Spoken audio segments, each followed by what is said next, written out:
La tragedia de Valencia no es solo un recordatorio de todo lo que hicimos mal. También es un aviso de lo que podría salir aún peor. ¿Quién saldrá ganando? ¿La advertencia de la muerte o la obsesión por construir? Soy Juan Luis Sánchez. Hoy en Un Tema al Día, nueva promoción, amplio, con vistas, inundable.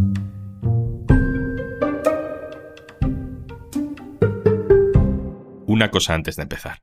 ¿Sabías que en el mundo hay más de 120 millones de personas refugiadas y desplazadas a la fuerza? ACNUR les ofrece protección y asistencia humanitaria y apoya a Un Tema al Día para poder seguir dando voz a realidades que muchas veces no son visibles en los medios. En Toledo, en un precioso paraje a orillas del río Tajo, está ya todo listo para la construcción de un hotel de lujo. 5 plantas, habitaciones con vistas a un parque natural único, espacio para la naturaleza, para la cultura y para el relax en habitaciones de 5 estrellas. Solo hay un problema. El hotel está en terreno inundable. Si hay una crecida en el Tajo, si se desborda, problemas. En la localidad alicantina de Guardamar del Segura tendrán su futura casa alrededor de 1000 familias. Es una nueva promoción urbanística en una zona estupenda muy cerca de la playa. Solo hay un problema. Está también muy cerca de la desembocadura del río Segura. No es solo que la zona sea inundable, sino que en una escala del 1 al 6, donde el 1 es el nivel de más peligrosidad, estos terrenos están en el nivel 2. Son solo 2 ejemplos, pero hay muchos más. Además de todos los errores cometidos con viviendas ya construidas, ahora mismo por toda España hay varios proyectos urbanísticos previstos en zonas inundables. Chalets adosados al lado de cauces de ríos, pisos bajo un barranco o en desembocaduras, también infraestructuras importantes como aeropuertos o equipamientos como hoteles o museos. Pau Rodríguez, hola. Hola Juanlu, ¿qué tal? Pau, tú has publicado un largo reportaje en eldiario.es en el que explicas algunos de estos proyectos previstos para zonas inundables. Lo primero que a lo mejor hay que definir es quién decide lo que es una zona inundable y cómo se decide. Sí, las zonas inundables las delimitan las conferencias hidrográficas de cada río, con sus distintos niveles de riesgo o de frecuencia de la inundación. Y toda esta información se publica en el Ministerio de Transición Ecológica en un mapa cartográfico que en realidad puede consultar todo el mundo. A partir de aquí es cada comunidad autónoma la que tiene la competencia en lo que se llama la ordenación del territorio y la que acaba estableciendo pues, qué trámites deben superar los planes urbanísticos, qué informes hay que aportar y, en general, en definitiva, pues, qué es lo que se permite hacer o no en esas zonas anegables. Bueno, y si una zona es inundable, Pau, ¿por qué se terminan construyendo allí viviendas o cualquier tipo de cosas si se sabe que puede haber una riada? Mira, lo primero que te dicen los urbanistas y expertos en ordenación del territorio es que, digamos que la barra libre de construcción que hubo durante el boom inmobiliario de los 60 y los 70, pero también de los 90 y de los 2000, esto ha quedado atrás, digamos que ya no es así. En las últimas 2 décadas en España hay una mayor regulación y más estricta para delimitar qué se puede construir y qué no en zonas inundables. Y en las zonas de mayor riesgo, como son, por ejemplo, las zonas que se llaman de flujo preferente, que es donde el agua puede bajar con mayor violencia y con mayor rapidez, en esas zonas está mucho más restringido el hecho de poder construir viviendas, por ejemplo. A partir de aquí, pues cada comunidad tiene sus planes de inundabilidad y es habitual, por ejemplo, que en algunas se permita construir en zonas que se consideran de frecuencia de inundación baja, como es el periodo de retorno de 500 años, pero también introduciendo a veces pues, requisitos para adaptar las construcciones. ¿En qué consisten esos requisitos? Durante la tramitación de los grandes planes urbanísticos, lo que depende, como decíamos, de las comunidades autónomas, normalmente hay que aportar informes que avalen la idoneidad de poder llevar a cabo el proyecto. Uno de esos informes, evidentemente, es el de inundabilidad. Esas evaluaciones lo que pueden es bien rechazar directamente que se construya en la zona o también avalarlo y entonces hacer una serie de recomendaciones o de requerimientos para actuar y mitigar los riesgos. En el caso, por ejemplo, de Barcelona, en Sant Adrià del Besòs, está el proyecto de las 3 chimeneas, que es un plan para hacer unas 1.800 viviendas en la desembocadura del río Besòs, cerca a la primera línea de mar, y el plan está aprobado. Y está aprobado con unos requisitos que incluyen pues, elevar la cota de construcción unos metros, una serie de requerimientos para hacer parkings subterráneos, y puede haber, en otros casos, otras recomendaciones o requerimientos como prohibir las viviendas en plantas bajas, o crear zonas verdes y parques inundables para cuando haya una riada poder absorber el agua, etcétera, etcétera. Y entre esas condiciones está también el de, por ejemplo, tener algún tipo de prevención, alerta a la población. Sí, en el caso de las Tres Chimeneas específicamente, es cierto que hay un plan de alerta a los vecinos. No sé si en otros casos también se ha incorporado.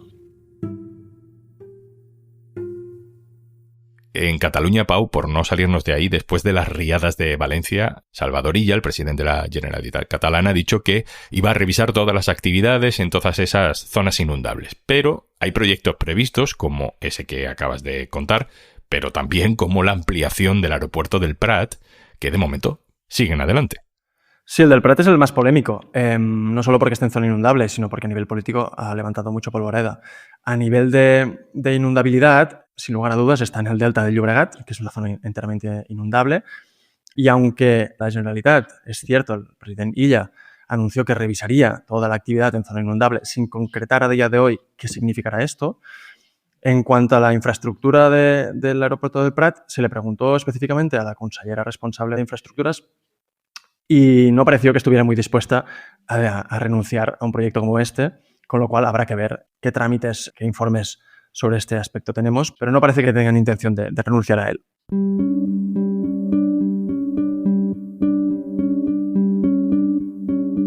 Pau, ahora vuelvo contigo porque, como decimos, no es solo la costa mediterránea la que se inunda. En el interior, muy lejos de la costa, también existen terrenos que pueden anegarse. Y ahí también los ayuntamientos tienen que decidir qué hacen con algunos proyectos urbanísticos importantes. Por ejemplo, en un pueblo de Valladolid, la Pedraja del Portillo, donde hay un proyecto que supondría duplicar el número de viviendas ya construidas en el pueblo. Le he pedido una nota de voz a nuestro compañero del diario.es en Castilla y León, Javier Ayuso. Hola, Juanlu. En la provincia de Valladolid se quiere volver a uno de esos modelos de construcción perdidos en el tiempo. Se trata de una macrourbanización con 1.552 viviendas de tipo unifamiliar adosada, en bloque y pareada, a tan solo 25 kilómetros de la capital. De momento, el proyecto cuenta con la aprobación ambiental de la Junta de Castilla y León desde agosto de este año. El Ayuntamiento de la Pedraja del Portillo menciona que el riesgo de inundaciones es potencialmente bajo en esta zona. Sin embargo, la Confederación Hidrográfica del Duero pedía al promotor firmar una declaración responsable que dejase claro que se conocía el riesgo existente de inundación y las medidas de protección civil aplicables, así como trasladar esa información a los posibles afectados. El proyecto cuenta con oposición, que además de los propios riesgos de inundación, hay implicaciones medioambientales y circunstancias como que las nuevas viviendas que se van a construir son más que las propias viviendas que tiene el pueblo, los propios habitantes. Vamos a cambiar casi radicalmente de paisaje y de clima. Vamos a Córdoba, porque allí también hay casos. Nos lo cuenta el director de Cordópolis, Alfonso Alba.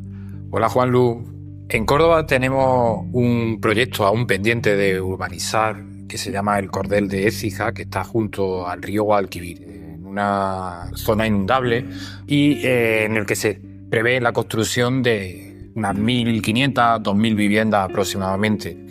En el año 2003, de hecho, hubo un proyecto que ganó un concurso de ideas y que preveía la construcción de esas viviendas siguiendo las recomendaciones y las prohibiciones de la propia Confederación Hidrográfica, que era la prohibición de construir en sótanos, por supuesto garajes, y la imposibilidad de habitar las plantas bajas de esos bloques de vivienda. De hecho, se diseñó un proyecto para que esas plantas bajas fueran diáfanas, con los pilares al aire para que las calles no se convirtiesen en auténticos canales de agua, como ha ocurrido en Valencia. Este proyecto no se ha desarrollado, aunque sí que ha tenido a varios inversores detrás. El último fue el Grupo LAR en el año 2019, que con la pandemia al final acabó echándose hacia atrás. Uno de los motivos es que adaptar este tipo de suelo es muy caro. No obstante, el proyecto sigue vivo, sigue habiendo nuevos promotores inmobiliarios interesados, aunque de momento nadie ha pedido ningún tipo de licencia de obra en la zona.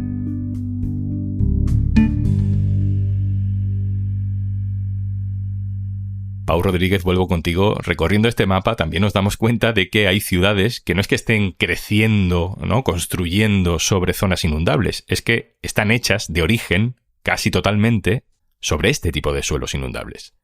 Es cierto, el caso quizás más paradigmático de esto es Murcia. no solo la Comunidad de Murcia, que tiene un porcentaje muy elevado de su extensión en zona inundable, sino la propia ciudad, la capital.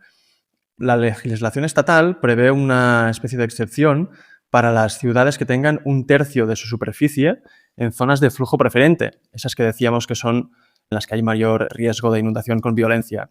En esas ciudades lo que se les permite es construir en estas zonas con una serie de requisitos porque se considera que no tienen alternativa al desarrollo y al crecimiento y a la generación de viviendas en otros ámbitos. También es cierto que en comunidades como Murcia, donde hay tanta extensión inundable, al final se genera una disputa a la hora de perimetrar lo que es o no una zona anegable. Ocurrió en 2022 que la Confederación Hidrográfica del Segura publicó las nuevas zonas inundables, lo que generó una fuerte polémica por parte de las administraciones públicas y también de los sectores de la construcción que se oponían radicalmente a esa nueva definición de zonas inundables porque consideraban que lo que hacía era impedir el desarrollo urbanístico de la comunidad, digamos, que perjudicaba en el caso de las constructoras sus intereses económicos. Al final, de hecho, hubo un periodo de alegaciones. La Confederación acabó rebajando en 1.600 hectáreas las zonas inundables de la comunidad. Pau, no sé si es muy descabellado plantear llevarse las viviendas a otro sitio. O sea, liberar suelo para que corra el agua libre sin que se ponga el riesgo de vidas o de infraestructuras e intentar llevarse esas promociones a otro sitio. Pues sería el último recurso y lo que los políticos y vecinos intentan evitar a toda costa. Pero es cierto que ha ocurrido en España en el pasado y en el pasado reciente también. Tenemos casos puntuales pero significativos. Por ejemplo, después de la pantanada de Tous en el 82 en la Comunitat Valenciana, se trasladaron un par de localidades de sitio. En ese mismo año, en el Pirineo catalán, tras unas riadas que hubo, que se llevaron por delante a una localidad que se llamaba Pont de Bar, un pueblecito pequeño del Pirineo, la reconstrucción se llevó a cabo en otro sitio, en zona no inundable. Y también tenemos ejemplos recientes, otra vez en la Comunitat Valenciana, en Ontinyent, que durante la Dana de 2019 sufrió severas inundaciones, se ha llevado a cabo la expropiación de una serie de chalés para convertirlo en un parque que ayude a combatir las inundaciones absorbiendo el agua. O está en Cataluña el caso de Alcanar, esa localidad cerca del delta del Ebro, en la que se ha puesto sobre la mesa, después de numerosas inundaciones de sus diversos barrancos que hay allí, se ha puesto sobre la mesa también la expropiación de una 50 de casas, de viviendas, para sacarlas de esas zonas de mayor riesgo y trasladar a su población. Terminamos, Pau. ¿Qué te dicen los expertos, que has hablado con unos cuantos, sobre la solución a todo este problema casi estructural, conceptual de la construcción en España? ¿Hay que cambiar los criterios? ¿Hay que prohibir directamente construir en este tipo de terrenos? ¿Qué recomiendan? Lo que sabemos de los expertos es que, de entrada, la emergencia climática previsiblemente aumentará la frecuencia y la violencia de estos fenómenos como la Dana. Entonces, esto hace que cada vez más voces, más expertos, más urbanistas, más ecologistas estén a favor de endurecer los requisitos a la hora de construir en zona inundable o directamente incluso evitar por defecto la urbanización en zonas inundables, aunque sean de bajo riesgo. Y esto tenemos el ejemplo más duro, que es el de estos días. La Rambla del Pollo, que es la que ha causado mayores estragos en el sur de Valencia, es una rambla que en los mapas cartográficos aparece como una frecuencia de inundación baja en ese periodo de retorno de 500 años. Y sin embargo, cuando ha ocurrido y cómo ha ocurrido, ha tenido unas consecuencias devastadoras. Pau Rodríguez, compañero del diario.es en Cataluña. Muchísimas gracias. A vosotros, gracias.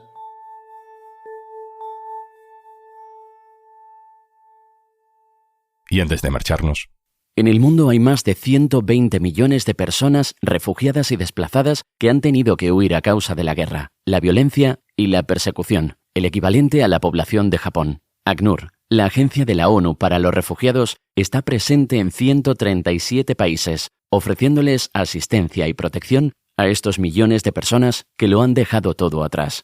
Tú también puedes colaborar en conlosrefugiados.com. Esto es Un Tema al Día, el podcast del diario.es. Si te gusta lo que hacemos, necesitamos tu apoyo. Hazte socio, hazte socia del diario.es en el diario.es/socio. El podcast lo producen Carmen Ibáñez, Marcos García Santonja e Izaskun Pérez. El montaje es de Pedro Nogales. Yo soy Juan Luis Sánchez. Mañana, otro tema.